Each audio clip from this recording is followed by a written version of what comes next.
오늘 말씀 함께 보도록 하겠습니다. 오늘 말씀은 출애굽기 17장 3절에서 7절까지의 말씀입니다. 구약성경 출애굽기 17장 3절에서 7절까지의 말씀입니다. 우리 하나님의 말씀을 경외하는 마음으로 자리에서 일어나셔서 함께 봉독하겠습니다. 한 목소리로 봉독하겠습니다. 그러나 거기에 있는 백성은 몹시 목이 말라서 모세를 원망하며 모세가 왜 그들을 이집트에서 데려왔느냐고 그들과 그들의 자식들과 그들이 먹이는 짐승들을 목말라 죽게 할 작정이냐고 하면서 대들었다. 모세가 주님께 부르짖었다. 이 백성을 제가 어떻게 해야 합니까? 그들은 지금이라도 곧 저를 돌로 쳐서 죽이려고 합니다. 주님께서 모세에게 말씀하셨다. 너는 이스라엘 장로들을 데리고 이 백성보다 앞서서 가거라. 그리고 나일강을 친 그 지팡이를 손에 들고 가거라. 이제 내가 저기 호렙산 바위 위에서 너희 앞에 서겠으니 너는 그 바위를 쳐라. 그러면 거기에서 그 백성이 마실 물이 터져 나올 것이다. 모세가 이스라엘 장로들이 보는 앞에서 하나님이 시키신 대로 하였다. 이스라엘 자손이 거기에서 주님께 대들었다고 해서 사람들은 그곳의 이름을 무리바라고 하고 또 거기에서 주님께서 우리 가운데 계시는가 안 계시는가 하면서 주님을 시험하였다고 해서 그곳의 이름을 마사라고도 한다.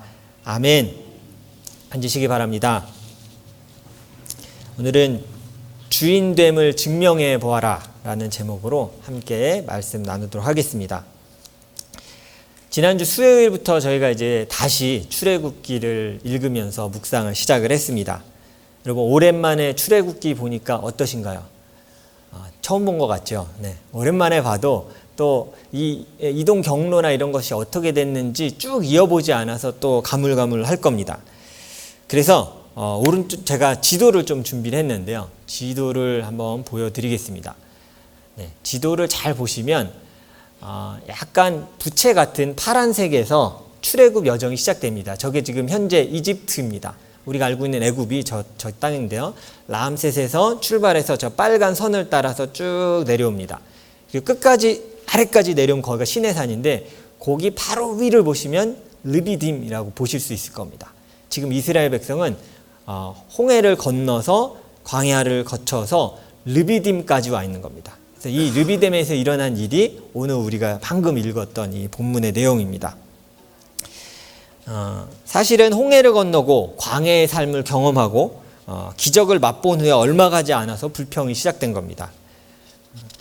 지도에서 그 6번에 해당되는 게 바로 그 내용인데요. 이스라엘은 목마르다고 불평하고 또 배고프다고 불평하여서 잘 우리가 묵상했던 것처럼 하나님은 만나와 메추라기로 또 때로는 쓴물을 단물로 만드셔서 그들을 먹이셨습니다. 그러나 광야 여행이잖아요. 한 곳에 머물러 있지 않습니다. 하나님이 또 불기둥과 구름기둥으로 떠나라고 말씀하시면 떠납니다. 그런데 여행 중 물이 또 떨어지자 오늘 본문처럼 또 하나님을 불평하기 시작합니다. 광야 여행 중에 물이 없어서 불평하는 장면이 우리는 그냥 그게 한 장면이라고 여러분 기억하실 수도 있는데 여러 곳에 나옵니다. 그래서 그 아까 마라의 쓴물과 오늘 본문과 또 나오는 장면들이 나와요. 그러니까 이 물에 대한 것은 하나님 앞에서 끊임없이 불평했던 것 중에 하나입니다. 마치 우리가 살아가면서 우리의 생활에 필요한 것 때문에 하나님 앞에 불평하는 것처럼 그리고 이것이 반복되는 것처럼 이스라엘에게도 반복되었던 불평이었습니다. 한번 생각해 보겠습니다. 사막 기후에서 여러분 음식과 물이 있습니다. 여러분 뭘 택하시겠습니까? 생각을 안 해보셨나요? 보통은 아무리 식탐이 있어도 여기서는 물을 택해야 됩니다.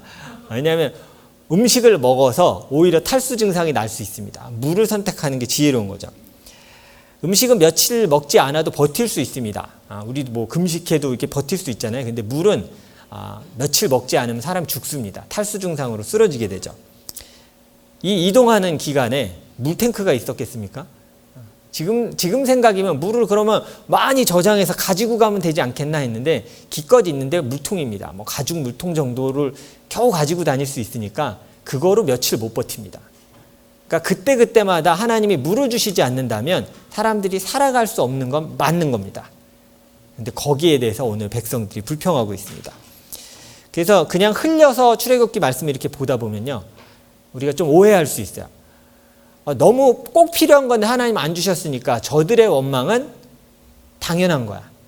저 정도쯤은 하나님 앞에 원망할 수 있는 것 아닌가라고 우리도 이스라엘 편에서 이렇게 생각하게 될 수도 있습니다.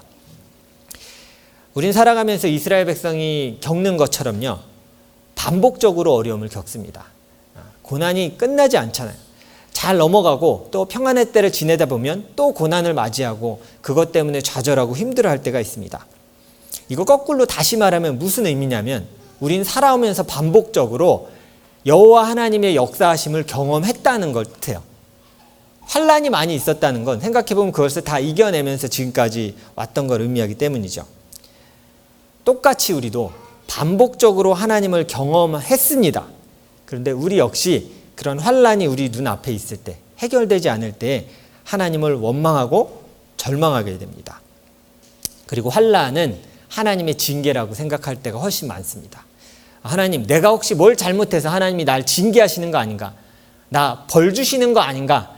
라는 그 마음이 들어서 그냥 낭망하고 절망해버려요. 자녀를 혼낼 때도 그러잖아요. 자녀를 혼내면서 깔깔 웃는 자녀 있네요. 똑바로 하네 막 그런데 후후후후 막 웃으면 제가 부모여도 상상만 해도 좀 무서운 것 같아요. 얘 왜 이러지? 당연히 주눅 들고요. 혼나면 무서워합니다. 근데 우리가 환난을 겪을 때 항상 그 생각으로 환난을 맞이해서는 안 돼요. 이건 하나님의 벌인가? 하나님이 나를 지금 징계하시는 것인가? 오늘 말씀을 보면 환난은요, 징계가 아니라 때로는 하나님께서 우리가 어떤 믿음을 가진지를 보기 원하시는 상황일 수 있습니다. 거꾸로 환난은 하나님을 향한 믿음과 우리의 경외함을 보여드릴 수 있는 기회이기도 해요. 그래서 우리는 환난을 때로는 예배로 만들 수도 있는 능력이 있습니다. 고난 가운데 있는데, 하나님, 내가 고난 가운데 있지만 내가 하나님의 신뢰함을 포기하지 않겠습니다. 나는 절망 가운데 있지만 하나님을 노래할 겁니다. 환난을 예배로 만드는 사람이에요. 그런데 어떤 사람은 환난 가운데 하나님께 대들며 싸움을 겁니다. 마치 오늘 이스라엘 백성의 모습처럼 그래요. 하나님을 만날 수 있는 장소와 그 때를 어떤 사람들은 이 대들면서 오늘 말씀에 나오는 그 무리바로 만들어가요. 대들다라는 뜻을 갖고 있어요. against라는 뜻 갖고 있어요. 내가 살아가는 삶을 하나님께 대드는 장소로 만들어가는 사람이 있는 반면에, 어떤 자는 똑같은 환난 가운데 그곳에서 예배 자리를 만들어가는 사람도 있음을 잊어서는 안 돼요. 다 나처럼 절망할 거야. 다 나처럼 하나님께 어게인스트 하면서 살 거야 라고 때로 우린 착각해요. 아니요. 어떤 이들은 그 상황에서 하나님을 예배하는 자를 삶을 살아갑니다. 그리고 하나님은 그런 자들을 찾고 계세요. 가끔 우리가 자녀를 키우고 또 우리도 자녀일 때를 한번 생각해 보면요, 부모님에 대해서 항상 따뜻하게 대답하지 않았던 것 같던 걸 우린 기억해낼 수 있습니다. 또 자녀를 키우는 분들 어쩌면 그것 때문에 되게 고민이실 수 있어요. 얘 말만 하면 나한테 짜증내요 라고 되게 고민하실 수 있어요. 근데 가만 생각해 보면 자녀가 부모에 대한 상처받지 마십시오. 아직 어려서 그래요, 자녀들이. 근데 아직은 경외하는 마음과 존경하는 마음이 자녀 마음이 없기 때문에, 솔직히 말하자면. 그래서 똑같은 표현을 해도 그냥 다 쏘아붙이는 거예요. 짜증내고 막 그냥 막 얘기해 버립니다. 근데 왜 그렇게 생각하는지 한번 잘 우리 생각해 봐야 되거든요. 집에서 일어나는 일을 제가 가만히 생각해 봤어요. 여러분이 지금 자녀입니다. 여러분 아주 파릇파릇한 다시 청소년기로 여러분 돌아갔다고 생각해 보세요. 여러분 아침에 학교 가려고 했는데 내가 제일 사랑하는 그 뭐 브랜드의 청바지가 안 보입니다. 나 그거 꼭 입고 가려고 밤에 생각해 놨는데 아마도 엄마가 빤 것 같아. 자, 그러면 여러분은 뭐라고 어머님에게 말씀하시겠습니까? 여러분이 했던 대로 상상해 보세요. 혹시 이런 분 계셨습니까?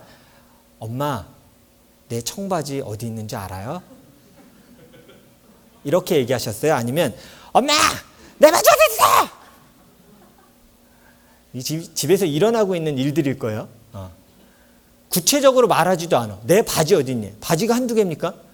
내 바지 내놓으라고 그러면 그걸 도대체 엄마가 어떻게 찾아냅니까? 근데 사실 이 말투의 차이는 어디서 나오냐면 부모를 경외하면서 나오는 거예요. 솔직히 말하자면 똑같은 표현을 해도 앞에서 엄마 내 바지 어디 있어? 이 안에 담겨진 뜻은 뭔지 아세요? 넌 죄송합니다. 부모를 이렇게 표현해서 아이들의 마음에 있는 거예요. 저도 있었어요. 넌 지금 내 바지를 찾아서 내 앞에 놨어야 하는데 이거 어디 있어? 우리 자녀들 솔직한 마음 맞아야 아니야. 내가 생각했으면 오늘 아침에 일어났으면 빨아갖고 내 서랍에 넣어놨어야 될 거 아니야. 맞지요? 부정할 수 없을 거야. 그게 우리 마음이에요. 왜냐하면 매일 그 서비스를 받아왔거든요.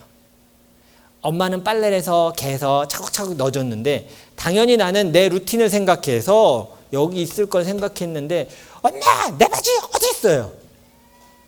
근데 만약에 그 상황에서 자녀가 엄마가 내 바지를 빨아서 서랍에 넣어주는 건 당연한 일이 아니야. 너무 고마워. 그 마음을 자녀가 갖는다면 그 자리에서 어떻게 말할까요? 엄마 혹시 내 바지 어디 있는지 아세요? 이게 왜 말투가 달라지는지 아시겠죠? 그냥 우린 말할 수도 있고 들을 수도 있는데 말의 근원을 보면 태도의 문제예요.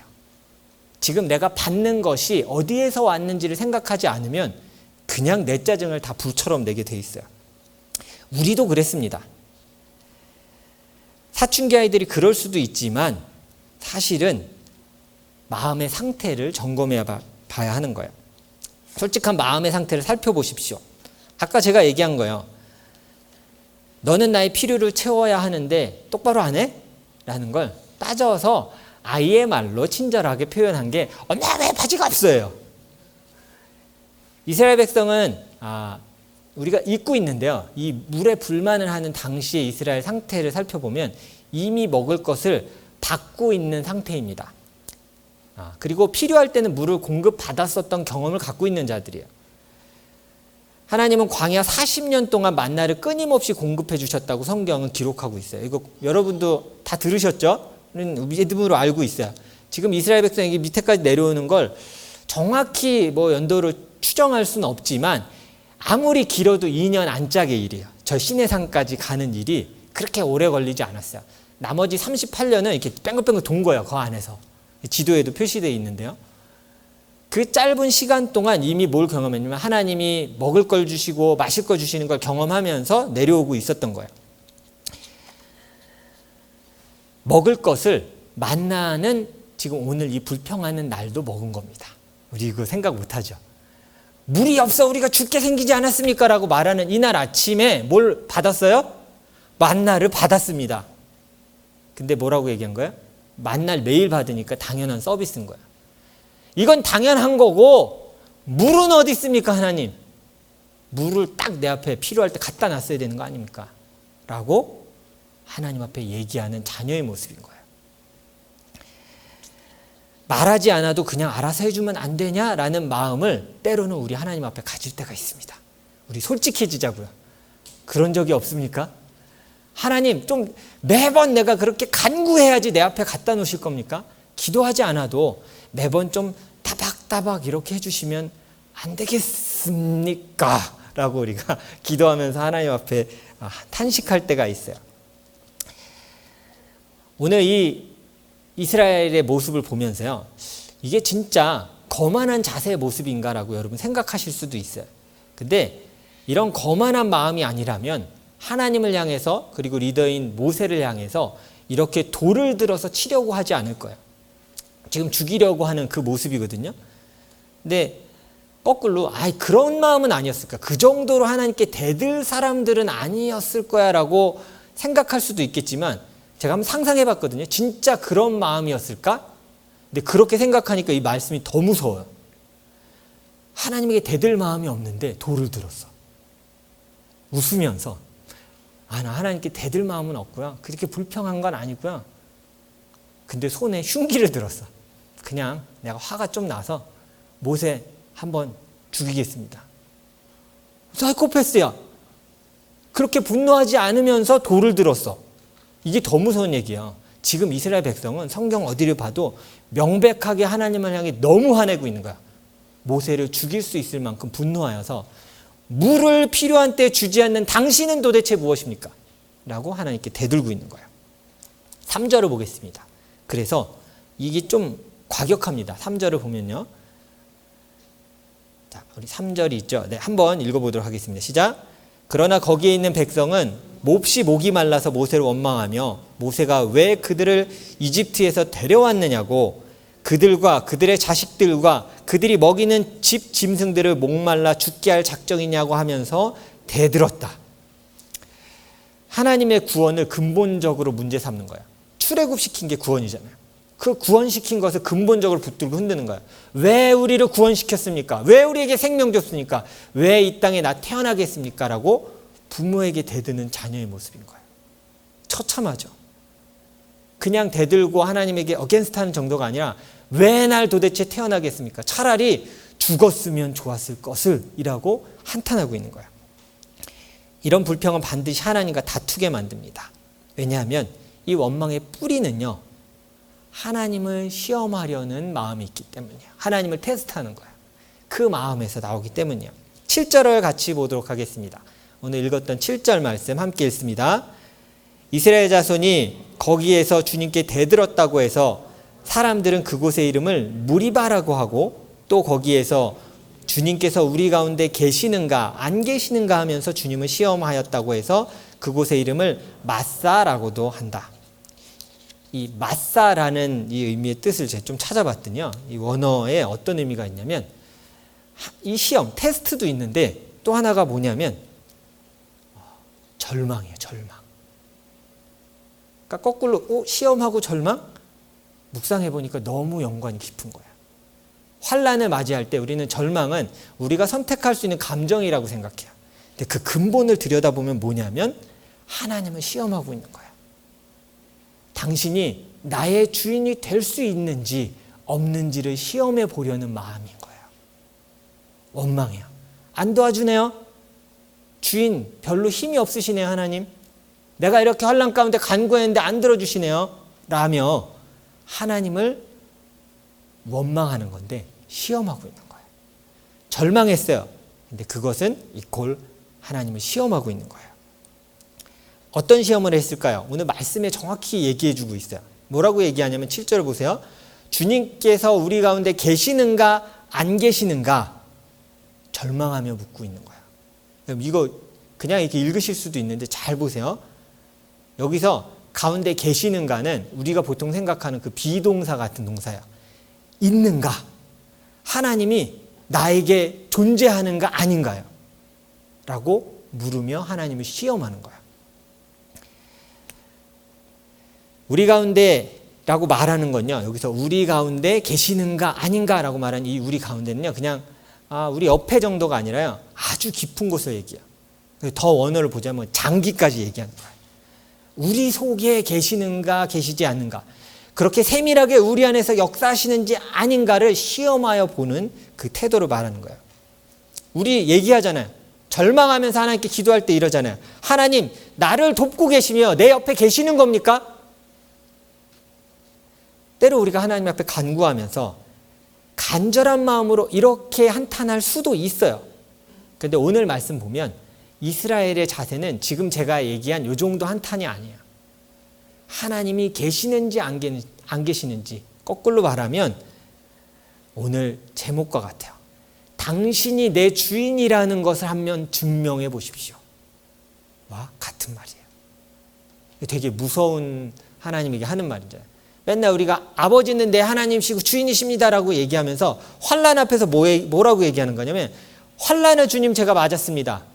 하나님 당신이 내 주인인지 한번 증명해 보십시오. 이 무서운 말을 이스라엘 백성들이 하나님을 향해서 거침없이 내뱉고 있는 거예요. 원망을 올바로 다루지 못했던 거예요. 그걸 그냥 마음에 품고 있었어요. 그랬더니 그것이 싹이 나고 자라가기 시작한 거예요. 그래서 하나님을 향해 어게인스트 하기 시작하고 하나님을 향해 당신의 존재는 있습니까 없습니까? 라고 묻는 자가 된 거예요. 얼마 전 홍해의 기적도 마라의 쓴물의 기적도 경험했어요. 돌보심의 상징인 만나를 그게 보관하라고 그랬잖아요. 하나님이 어떻게 광야에서 내가 너희를 보호하는지 볼 수 있게 통에 담아서 보관하라고 그랬잖아요. 무슨 소리예요?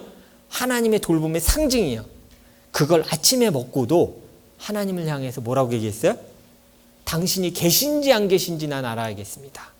당신이 나의 주인됨을 증명하십시오. 참담한 말을 하나님께 하고 있어요. 근데 우리도 동일하게 살아가면서 환난 앞에서 하나님께 이런 태도로 원망할 때가 있음을 잊어서는 안 돼요. 우리의 불평은 어디를 향하고 있습니까? 내가 하나님이 주신 것들을 헤아리고 감사하는 마음을 품고 살지 않는다면 아까 얘기했듯이 절망과 원망의 씨앗이 우리에게 자라기 시작해요. 우리는 때로 우리가 원망하면서 절망하면서 이렇게 얘기하거든요. 하나님, 그 환난 때문에 내가 지금 절망하고 있습니다. 잘못 말했어요. 환난 때문에 내가 지금 힘든 게 아니야. 솔직히 말하자면 내 안에 절망과 원망의 씨앗이 자라서 내가 하나님을 향해서 불평하고 있는 거예요. 환난 가운데 만약에 내가 구할 것이 하나님께 있다면 잘 들으세요.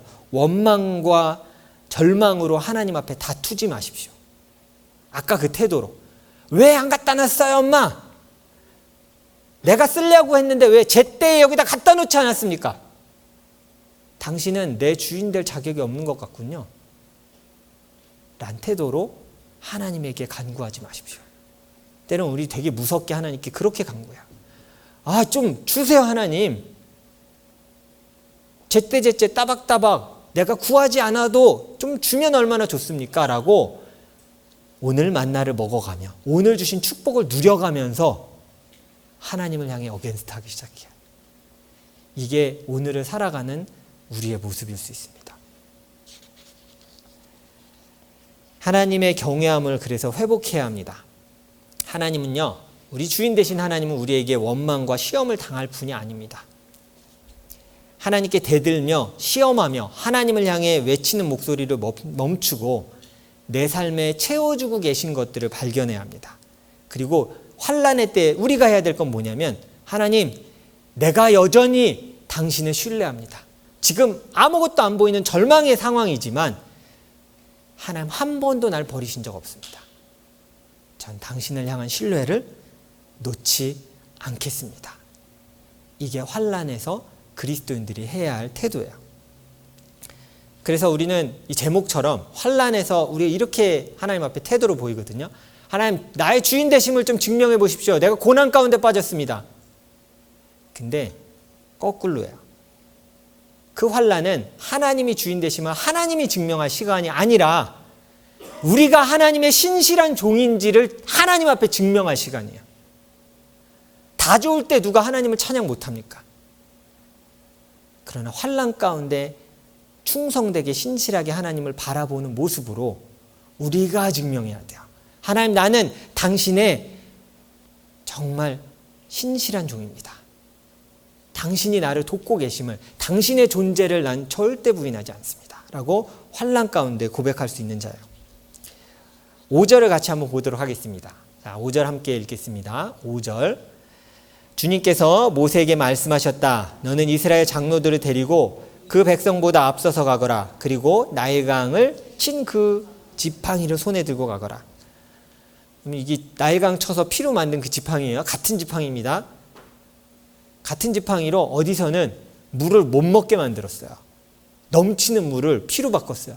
근데 지금 그 지팡이를 가지고 또 뭐 하라고요? 물이 없는 곳에서 물을 나게 하시겠다고 얘기하시는 거예요. 하나님의 능력 안에 다 있음을 얘기해요. 하나님은 물을 막으실 수도 있고 물을 다시 주실 수도 있는 분이에요. 그 전권과 주인된 권리는 그분에게 있어요. 그분이 증명해야 될 게 아니에요. 이제는 우리가 물을 구한다면, 하나님, 제가 물이 필요합니다. 그러나 저는 하나님께서 신실하게 역사하실 것을 기다리겠습니다. 난 당신의 신실한 종입니다라고 고백해야 돼요. 우린 이 땅에서 살아가면서 꼭 필요한 것들이 있습니다. 때로 필요한 것이 없어서 어려움 가운데 처할 때가 있습니다. 때로는 도움을 요청할 때가 없어서 낭망하여 울 때도 있어요. 그럴 때에 하나님의 주인 되심을 인정하십시오. 그리고 겸손히 간구하십시오. 간구하시려면 주인됨을 증명하라는 그 태도로 하나님을 대하지 마십시오. 겸손히, 마치 아까 자녀가 엄마 혹시 제 바지 보셨어요? 라는 그 경외함을 가지고 하나님께 간구하십시오. 우리가 자녀들에게 유산으로 물려줘야 할 것은, 보여줘야 하는 것은 하나님을 믿어서 내가 승승장구하면서 이 세상을 살아가는 모습이 아니에요. 우리가 많이 착각해요. 내가 하나님에서 이렇게 잘 사는 거 봐봐. 부족함이 없이 살아가는 거 봐라. 그래서 하나님 잘 믿어야 돼?가 아니에요. 오히려 환난 때에 하나님 앞에서 절망하며 원망하는 모습을 보여주지 않고 그 순간에 하나님이 주인 되심을 인정하는 그 모습을 유산으로 주셔야 합니다. 우리 엄마 아빠는 지금 되게 어려운 거 내가 아는데 왜 저 상황에서 하나님을 원망하지 않지? 왜 저 상황에서도 하나님이 자신을 도울 것을 놓지 않지? 겸손한 종의 모습을 환난 때에 증명하는 모습을 자녀에게 유산으로 주셔야 돼요. 그것은 자녀를 살릴 겁니다. 오늘 우리가 헌화식을 이제 할 거예요. 근데 자녀에게 우리는 생각해요. 내가 많은 걸 물려줘야지 제일 좋은 걸 물려주십시오. 환난 가운데 하나님을 어게인스트하는 것이 아니라 하나님 앞에 겸손하게 간구하는, 그리고 하나님 여전히 당신은 나의 주인이시고 이 환난에서 내가 당신의 종임을 증명하겠습니다라고 그 겸손의 태도로 보여주는 것을 유산으로 물려주셨으면 좋겠어요. 이것을 물려주지 않으면 자녀들은 환난 가운데 하나님을 반드시 떠날 겁니다. 그리고 세상의 방법으로 해결하려고 애쓰기 시작할 거예요. 환난을 하나님이 내 주인 되심을 인정해드리는 예배로 만들어 가십시오. 내가 하나님의 축복을 누리고 감사하고 그분을 예배할 수 있는 그 귀한 우리의 삶을 만들어 가야 합니다. 하나님께 대들고 하나님의 존재를 시험하는 무리바와 마사로 내 삶을 만들어 가지 마십시오. 여러분의 삶의 자리에서 하나님을 경외하는 마음으로 다시 시작하십시오. 원망을 품어두지 말고 감사를 회복하기 위해 몸부림치십시오. 하나님은 절망 가운데 변치 않으며 하나님을 의지하는 자녀들을 기뻐하고 기다리고 계십니다. 그리고 그들을 통해서 하나님의 일들을 이루어 가실 것입니다. 이번 한 주도 여러분이 있는 그 자리에서 환난을 예배의 자리로 만들어 가실 수 있는 여러분 되시길 바랍니다. 그리고 하나님에게 내 주인됨을 증명하라고 말하는 것이 아니라 하나님, 내가 당신의 종임을 증명할 때이군요. 난 당신의 신실한 종으로 이 자리에서 당신을 예배하겠습니다라고 고백하시는 축복이 있는 여러분 되시기를 간절히 축원합니다. 이 시간 함께 기도하겠습니다.